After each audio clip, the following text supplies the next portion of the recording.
beyond like everything that has happened, this moment shows me that this is something that's meant to be. What is that emotion that you're trying to evoke out of them? I don't really care about the stereotype. People can think what they want to think. But for me, I'll make music about my life, about my truth, about stuff I experience. Not everyone might be as expressive of their emotions as the next person.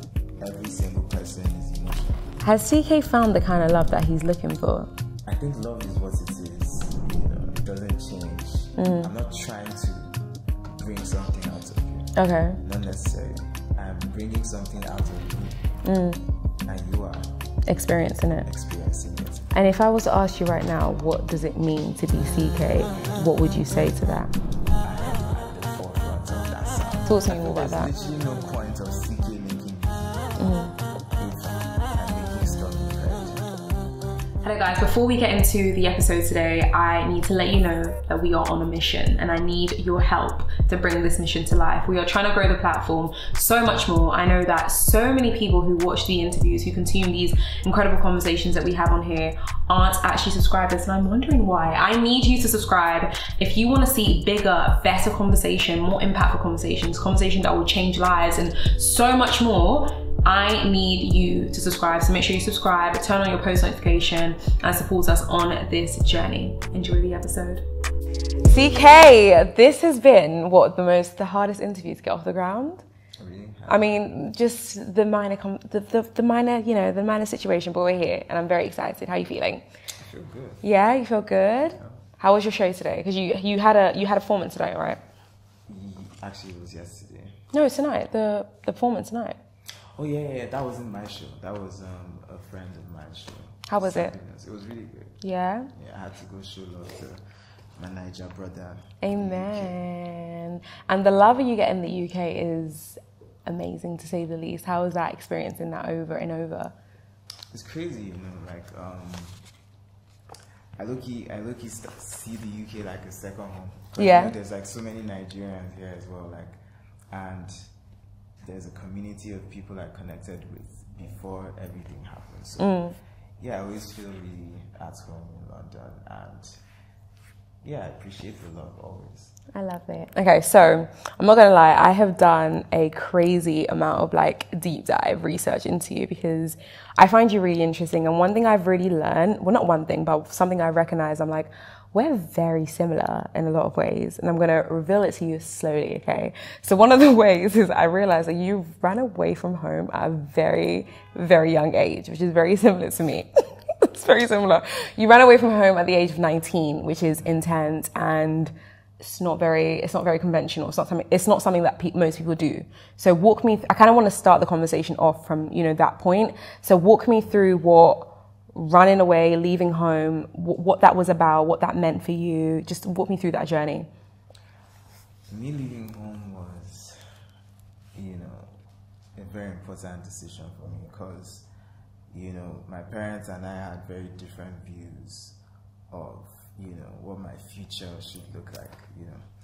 I was a straight A student, so my parents just naturally felt I should do something more academic with my life, So when I said I wanted to make music, they were not very excited about the idea of it. So it was basically just me coming to a point where I had to decide to either please my parents or do what they think would please them in that moment, or look at the bigger picture and make a decision that will be better for all of us in the end. And I chose the latter. How was making that kind of... No, actually, the question is, in making that kind of decision that, choosing what's better for everyone, what's better for yourself, how did you get to the point of deciding that leaving the house is like that right decision? Because and the reason I ask this is like being someone who's been in that position of like deciding me versus like the world, or me versus like, what is going on in like my current circumstance. It's a hard decision to make, like it's not easy. So what led you to feeling like, yeah, this is the right move, this is the one that makes sense? Well, I tried to tell them that I wanted to go like with their permission, and they wouldn't give it. So it was very imperative for me to just like make the decision on my own, because I was an adult already, you know. Yeah. So you count 19 as adult? Yeah. Really? Yeah. I'm sorry. Thinking back to when I was 19, I'm like, what? Like, yeah, what? I mean, you're an adult when you're 18. You really think so?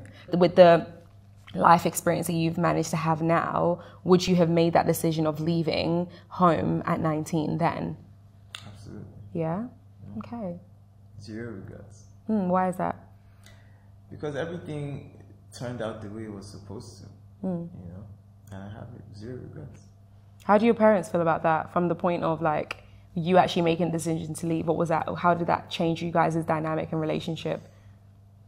Well, at first, it was very,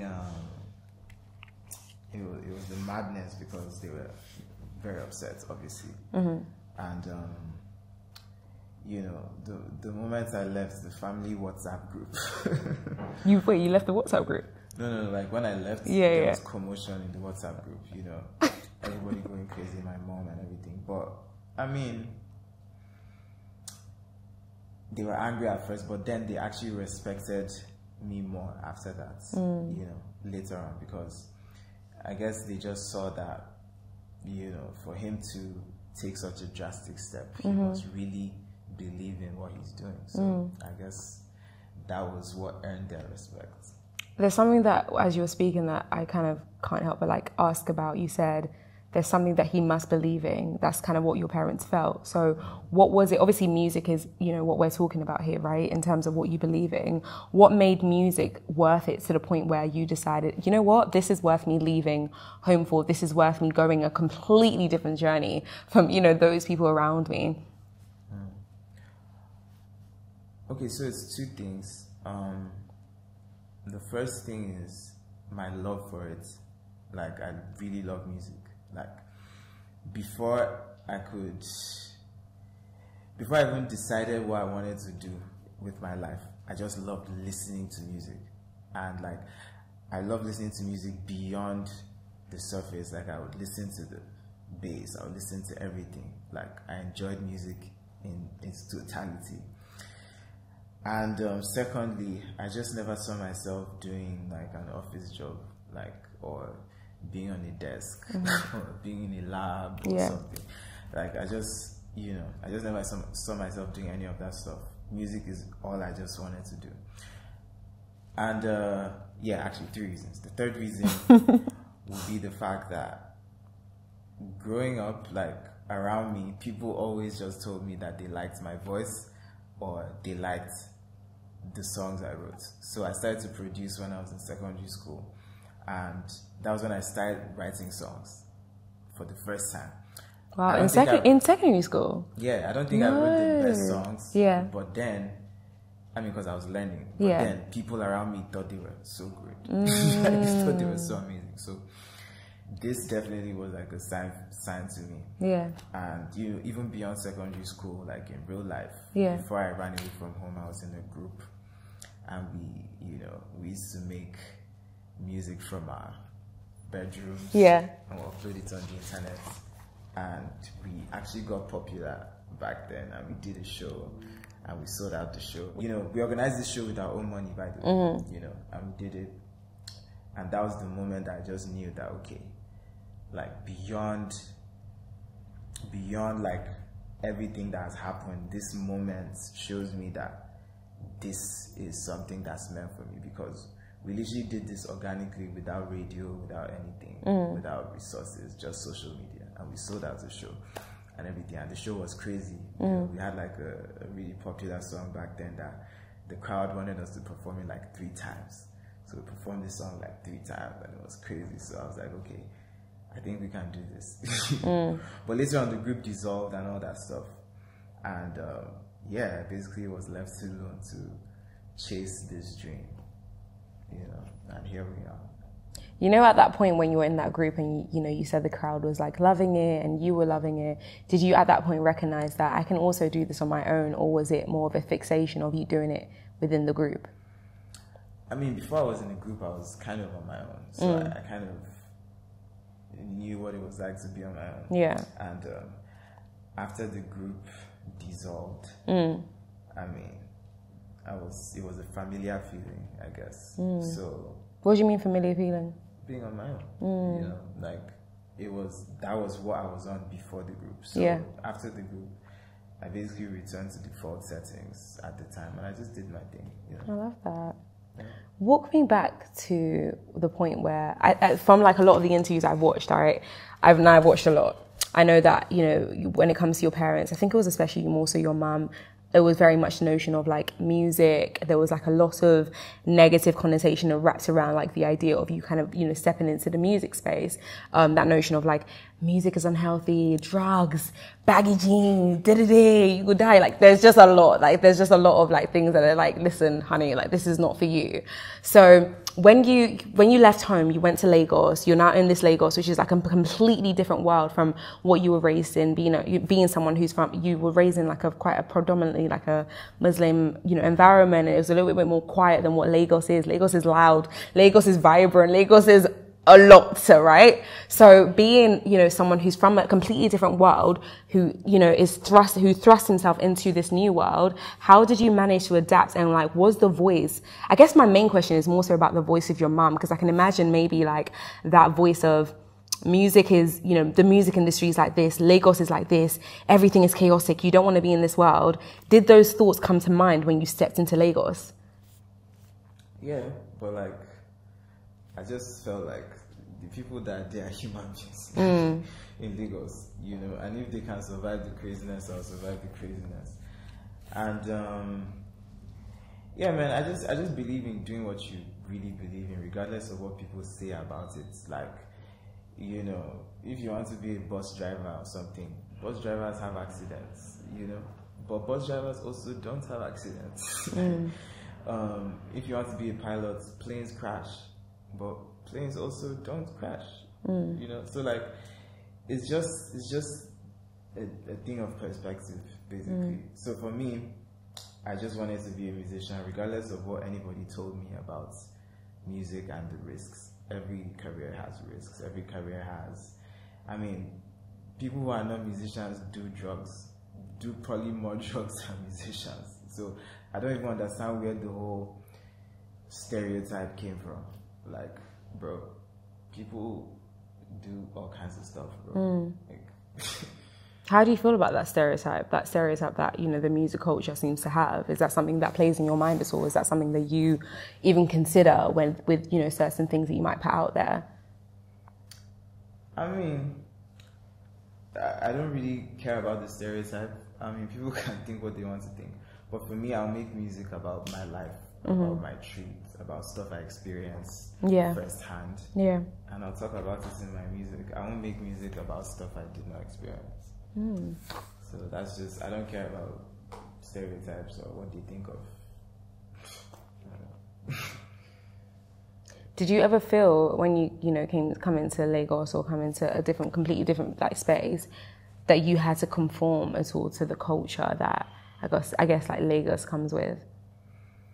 What culture does Lagos come with? Do you know what? Okay, so being someone, so I was born in Lagos, right? And I went to Lagos for the first time in, was it 2020 maybe? And it was very interesting because Lagos is vibrant, and when you step into like, you know, more so like, I guess maybe like the artistry, the creative space, everyone is very much like go-getter after it. And I think when I think about more so like maybe the music space, it seems like when you get to a certain level, when you're known, when you're established, it's now time for you to now level up and like wear certain things, you know, talk in a certain way, look really expensive. And to me, that's what like the idea of like conforming looks like. So I guess the reason I asked that question is like, did you ever feel at a point in your journey that, do I need to conform to what, I guess, you know, what this new chapter requires?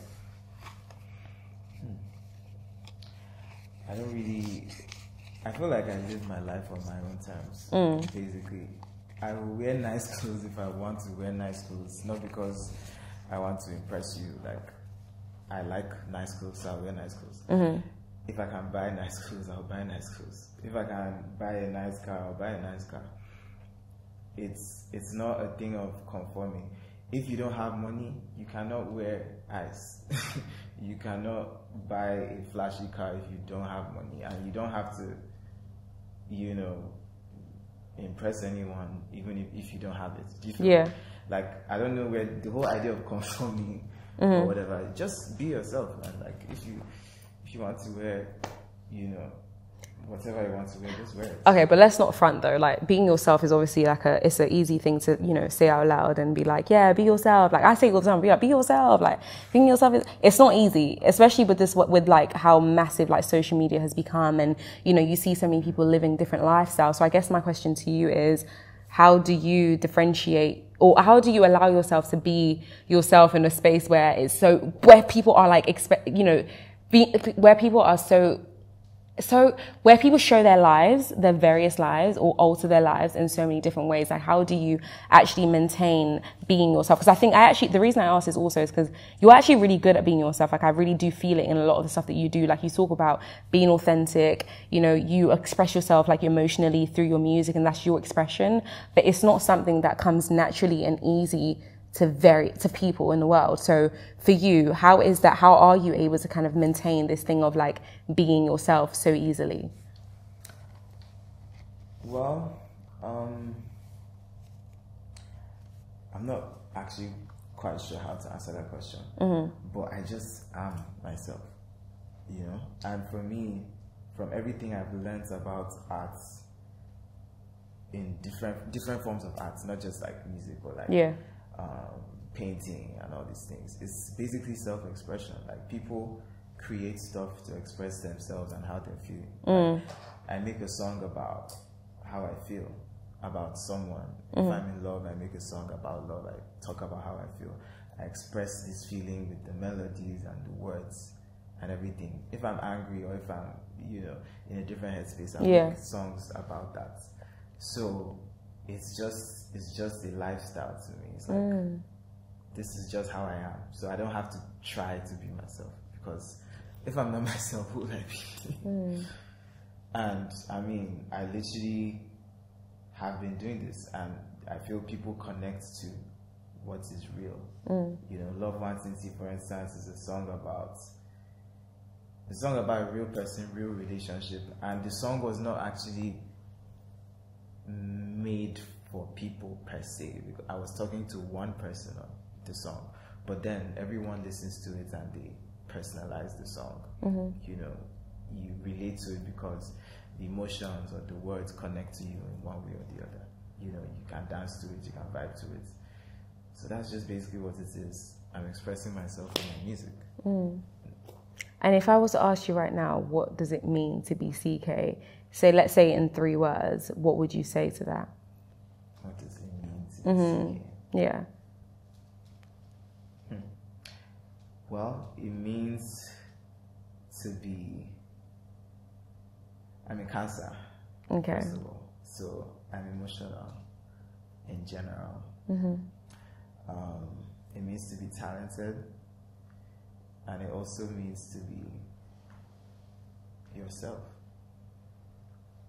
It means to be authentic. It means to be what I am. It means to be real. That's 2. You have 1 more.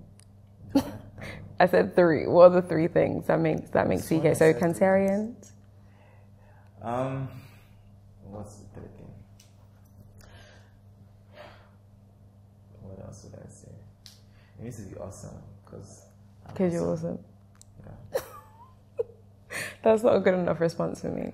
Really? Because you know what it is? I in my head, I'm like, when obviously CKay isn't actually your birth name, right? It's a short form of it's a short form of your birth name. We kind of merged like the 2 names together. So is there, for me, sometimes I wonder when people do that, because also like, I'm not even going to expose myself in this way, but I've also like finessed my name in certain ways. So I also wonder if there's like an alter ego or some like a character that's being played with the name. So for you at all. My name is Chukwuka. Okay. CKay. Yeah. Short form. There's no alter ego. Maybe how I put it is, on every song, there's probably a different side of me that you're experiencing. Yeah. Obviously, you cannot feel one emotion forever. Like, you can't be happy forever. Like, yeah. just happy. Yeah. Like, sometimes you'll be sad, sometimes you'll be, aroused, sometimes you'll be disappointed, sometimes you'll be angry, So for me, in my music, I represent every version or every facet of myself. Like on my album, I have songs about breakups, I have songs about, being in love, falling in love. I have songs about falling out of love. I have songs about cheating. I have songs about sex. I have songs about meeting someone for the first time, Yeah. There's songs about all kinds of stuff, and songs about, these are all from the same person, but they're just different emotions, different sides of, of the story, basically. So that's basically what it is for me. I wonder if where that side of you kind of comes from, because I think about, in a lot of the songs that you create, a lot of it is very much like emotional there. And like you said, you're very much someone who, you want to express yourself through your music. You want to kind of explore that more so like emotional side. But coming from like the culture that, we both come from, like you're Nigerian, and it's a man being, so emotionally conscious isn't something that's at the forefront. It's not something that a lot of Nigerian men lead with, unless I'm mistaken. But from a lot of the Nigerian men that I meet, it's not something that they lead with. And it's refreshing to, see a Nigerian man who owns that, who even, is sitting here. He's like, I'm a Cancerian. I'm emotional. That's who I am. I embrace it. And you embrace it in every way. And it's amazing to see. But has that ever been something that you've like almost held yourself back from demonstrating just because it's not something that is like culturally something that, a lot of Nigerian men do? First of all, I think Nigerian men, in quotes, or Nigerian boys, are emotional. Like, they're not very expressive of their emotion. They're emotional, yes, inwardly, but not in the same way that you will express that. I'm a lover, like I love love. I've cheated. I've fallen in love. I've fallen out of love. You won't find a lot of Nigerian men at the forefront kind of talking about, those type of things and expressing any sort of like vulnerability in the way that you do is not something that you'll find a lot of Nigerian men sitting at the forefront of. Nigerian musicians or Nigerian men. Is there a difference? Yeah, because, for me, because I make music, yeah, I put this into music. Right? But someone who doesn't make music, there will be no way for you to hear about his emotions unless he's having one-on-one conversation. Yeah. And, the Nigerian men or Nigerian boys or Nigerian males, as you say. Yeah. I have friends, I have all my guys, we talk, and everyone, once in a while we talk about stuff like this, and they are emotional, so. But to be fair, I think maybe I'm boxing it just a little bit, but when we think about men in general, though, the idea of being super, emotionally conscious is not something that is at the forefront of what we identify male, masculinity as. Do you know what I mean? And I think because of that, like I'm saying, like it's definitely refreshing to hear you as that. But I definitely don't think it's something that like we see men exploring in the way that you explore. Obviously, I think as a creative and as a musician, it's definitely, naturally like something that might, come to you naturally, like you expressing yourself. But I don't think it's something that men explore in the way that you explore. Do you know what I mean? Yeah. Bro, I'm just doing my thing. I can't really speak for everyone. Yeah. I can tell you for a fact that men are emotional, and even though not everyone might be as expressive of their emotions as the next person, every single person is emotional. People just react to their emotions in different ways. Some people react by covering the emotions, suppressing it. Some people react by outbursts of emotions. Some people are just, it just depends. It depends on the type of person you are. It depends on your temperament. It depends on your upbringing too. It depends on the experiences you've had. Like if you've as a man you've expressed your emotions and someone uses those emotions against you, obviously you're not going to be that ready to express your emotions the next time. Or if you tell someone a secret and the person uses the secret against you, obviously the next time you will not be so keen to tell the person a secret. So it doesn't mean you don't have the secrets. How does CKay perceive love? Like, what does love mean to CKay? Love means affection, it means attraction, and it also means sacrifice, ultimately, because the whole process of love is you sacrificing something for someone, or just caring a little less about yourself for a second and caring more about someone because you love them. You know, if you love someone, you would, let's say, you would do something for them because you know they would appreciate it and because you know they need it. You would do something for them, you would spend time with them, you would sacrifice for them, you know, you would share with them if you love them. You know, your time, your resources, your energy, everything. But the alternative is just to keep it to yourself. If there's nobody to love, you could keep it to yourself. But you having someone to love means that you just have to give something of yourself. You give yourself to this person. That's what it means. Has that been something that you've said before? I think you said that you've been in love like 3 times. Or something. And I was watching that and I was like, wow, being in love 3 times is quite it feels like quite a significant amount of time, especially like considering your age, right? And I think with those, you know, various like experiences of love that you've experienced, has that made you look at love in a different light? Well, I think love is what it is, you know, it doesn't change. You know, you just have people that maybe destiny just doesn't permit them to remain in your life beyond a certain point in time, or maybe your own mistakes don't allow them to be in your life beyond a certain point in time. They're mistakes. But it does not change what love is. Love is constant. People just change. People are different, you know. Are you quite good at adapting to like people changing? Because I think, you know, obviously saying that love change and people change is like again, it's another statement that's like quite easy to say, but like watching someone that you love, or even like watching yourself change, like in the midst of like loving someone, it's not something that's like, it's not an easy emotion to, you know, adapt to and like change with. Has that been something that you've experienced and you've been able to kind of navigate through easily or smoothly? Well, wait, what's the question again? So essentially, like, it's easy to be like, oh, you know what, like, people change and like love adapts and love changes, but it's not something that's like easy to like, you know, let happen. Say you love someone and you're literally at the brink, like you're literally watching them change, or you're even watching yourself change. Cause I don't really know like what your experience has been, like being in love in various ways, right?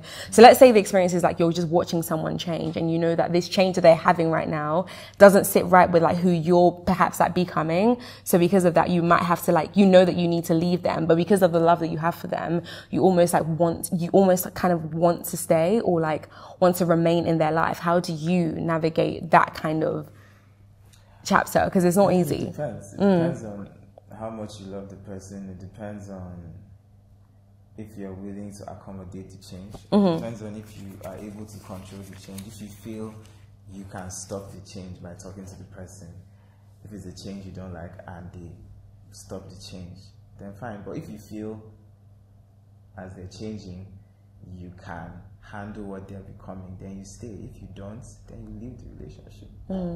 Really simple. Has CKay found the kind of love that he's looking for? I found it a couple of times. If he found it a couple of times, then like why has he not like remained? Well, I guess sometimes selfishness destroys love, and it comes from anywhere. Sometimes it just appears from nowhere. It could come from you, it could come from your partner or your girlfriend or whatever, but yeah, it just comes from somewhere and it fucks up the vibes, unfortunately. So yeah, that's why. Okay. I want to tap into, as you're speaking, I'm like, and again, from consuming some of the things that you tweet about, some of the things, you know, you post about, I want to tap into more so like the spiritual side of things and kind of find out, you know, being, you know, authentically yourself and finding yourself is something that I think is a journey that we're all on consistently. Like, I don't think there's like an end point for that journey. I want to kind of find out where you are at when it comes to that kind of topic. Is there, you know, what is your relationship like with God? Is that something that you believe in? Is that something that has helped you navigate, you know, really solidifying yourself in understanding this is who I am, this is the journey that I'm on? I mean, my relationship with God is great. I have a personal relationship with God. God has brought me this far. Yeah. You know, like, yeah, it's too clear to me that God has brought me this far. So, yeah, I'm very spiritual. I'm very in touch with my spirit. I'm very in touch with my essence as a person. And yeah. What does that mean when you say like? Because I always use words like I'm very spiritual. I'm very da da da. What does being spiritual actually mean, like to you? Because I think, you know what? It's interesting because I really think it's one of those things. It's one of those words that has it's very individual driven. Like for what it means to you might not resonate exactly like what it means to me. So what is like being spiritual? Because it's such a blasé statement. Like it's so like, yeah, I believe in God. Yeah, I believe in, you know, I'm spiritual. But it's like, what does that actually mean to you? And how is that kind of like set the tone for, you know, how you live your life? Well, to me, being spiritual means being aware of your spirits and who you really are inside. Like, I mean, your spirit's living in the body, and when you die, your spirit leaves your body. So, basically, being spiritual means just being aware and being present spiritually. And is that something that you've always practiced for yourself? Absolutely. How do you practice that? By spending time alone, and you know, just being more aware. What does being aware actually mean for you, though? Opening your eyes and your ears and taking in what's around you. Is there certain practices? Because I know, like, one thing that I love to practice is, like, you know, meditating and, like, journaling. There's just, like, there's various practices that people take to, you know, really spend time to themselves and, like, really opening themselves up to that space. What is, like, your practice? Is that something that you know, gain through music, through writing, through producing, and all the various things that you do? Yeah, in some ways. Also just spending time alone in solitude and, you know, being in my mind, you know, helps me to be in touch with my spirits. Making music too definitely helps me to be in touch with my spirits, because I feel music comes from within me, and when I'm making music, I'm literally speaking things, I'm literally saying stuff and expressing myself, you know. So I think that in itself is a spiritual thing, creating music and people listening to that thing you created and reacting to it in a certain way. You know, you can feel the energy of the music on people.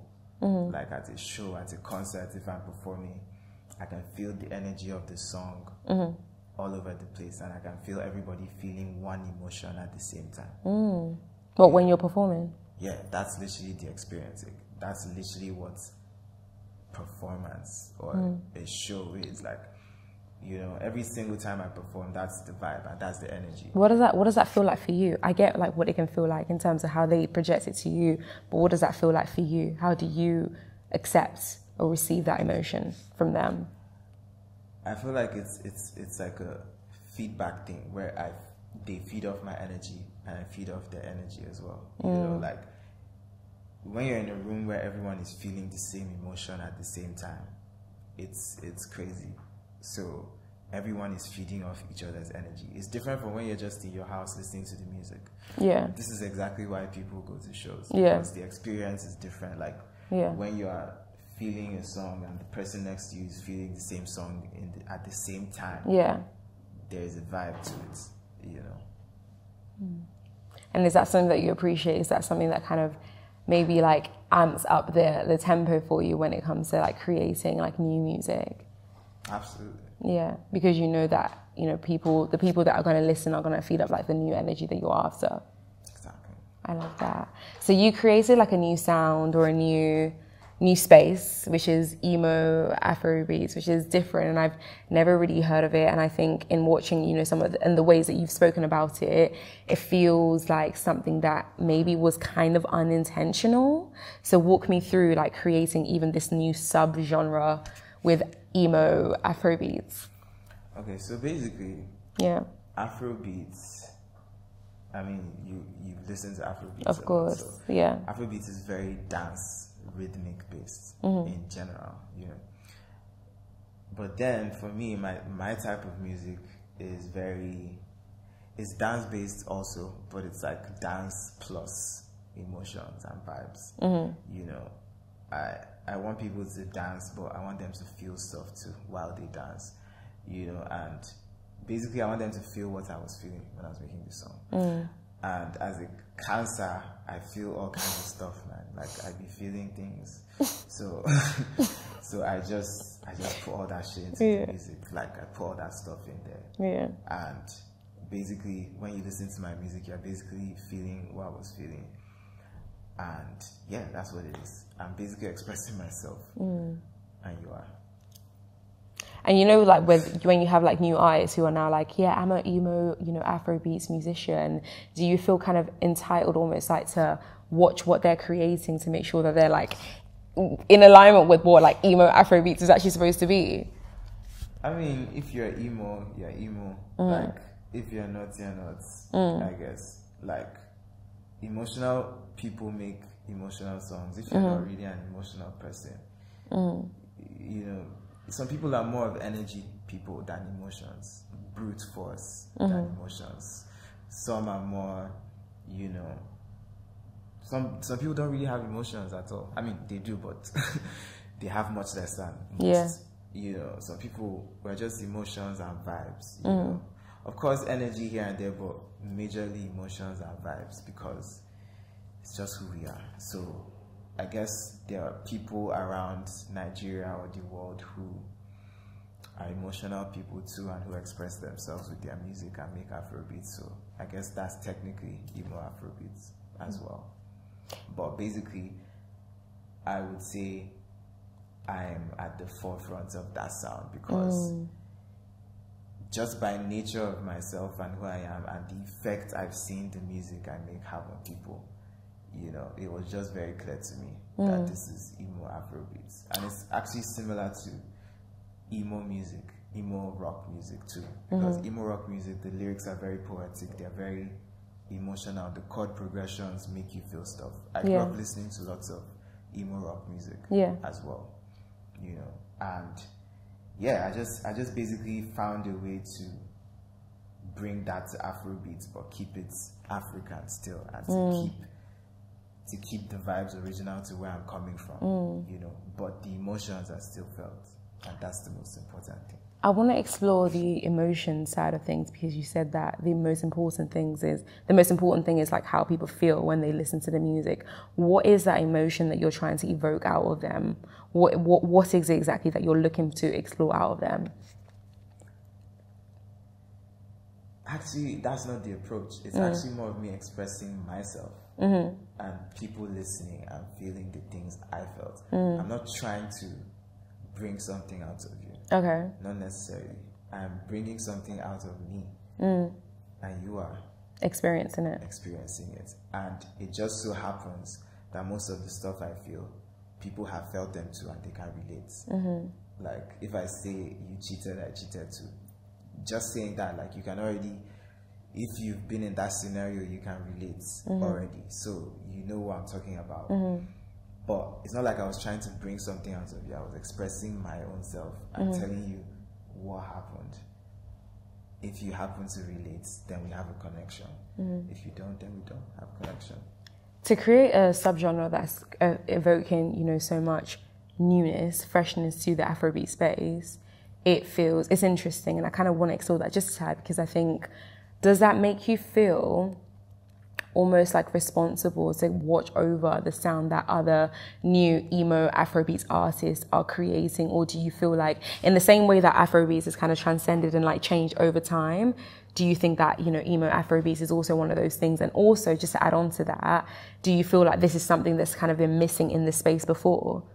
I think it's definitely been missing in the space before. I mean, I grew up listening to Afrobeats from, you know, different generations of Afrobeats. Yeah. And yeah, I just felt that space was missing. Maybe, I don't know. I don't know. I just felt it was. I did not hear that, so I just wanted to hear that. Hear Make what? Music that I would like to listen to. Like music that Afrobeats that just has lots more emotions and vibes in it. You know, I mean, like dancing is cool, dancing is great, but I feel like dancing with vibes is the best. You know, vibing to music, listening to music, and you're feeling all kinds of stuff. That's like what I want to hear. Yeah. Do you feel like that's your mission? Like you're here to kind of almost like create like a whole new space for the Afrobeat scene? Yeah? Yeah.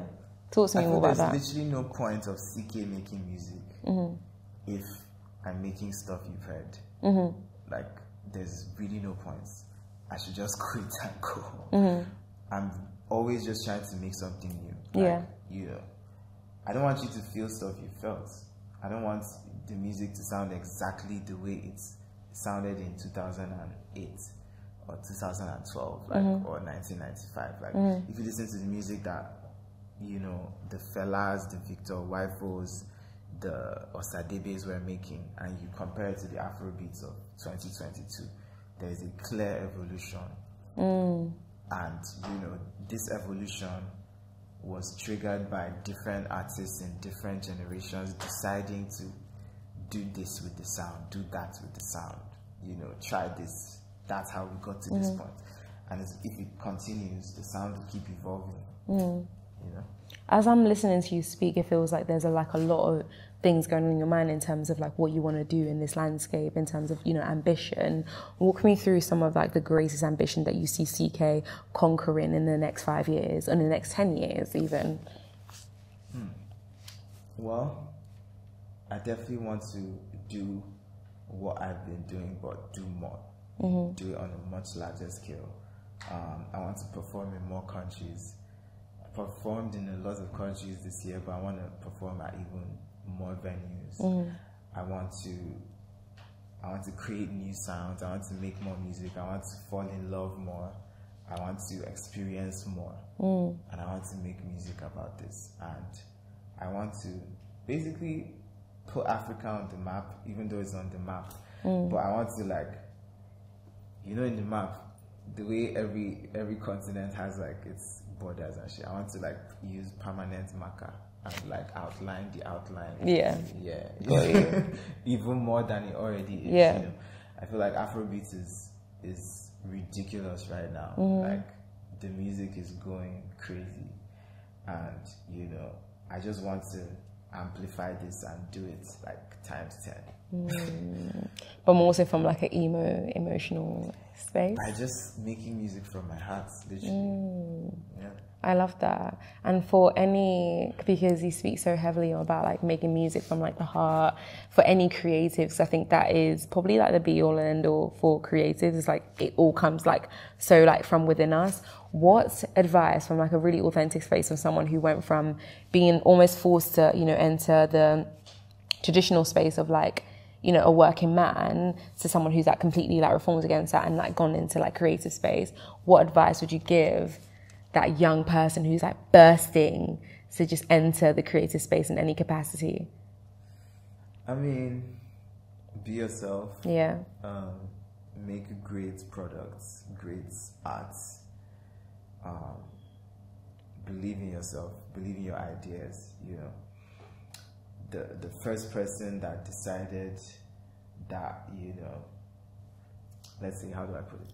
The first person that felt like we could fly and we didn't have to travel using ships, people called him crazy until, you know, airplanes were invented. So believe in your ideas, your weird ideas, your strange ideas. As long as you believe in it, don't stop believing in it. Don't let people tell you nonsense. Amen. Yeah, so that's my advice. I love that. I think that's a great way to end the conversation. Thank you for talking to me. That was great. Come give me a hug. Oh, Jesus Christ, Lord God. It was going so well. Tissue!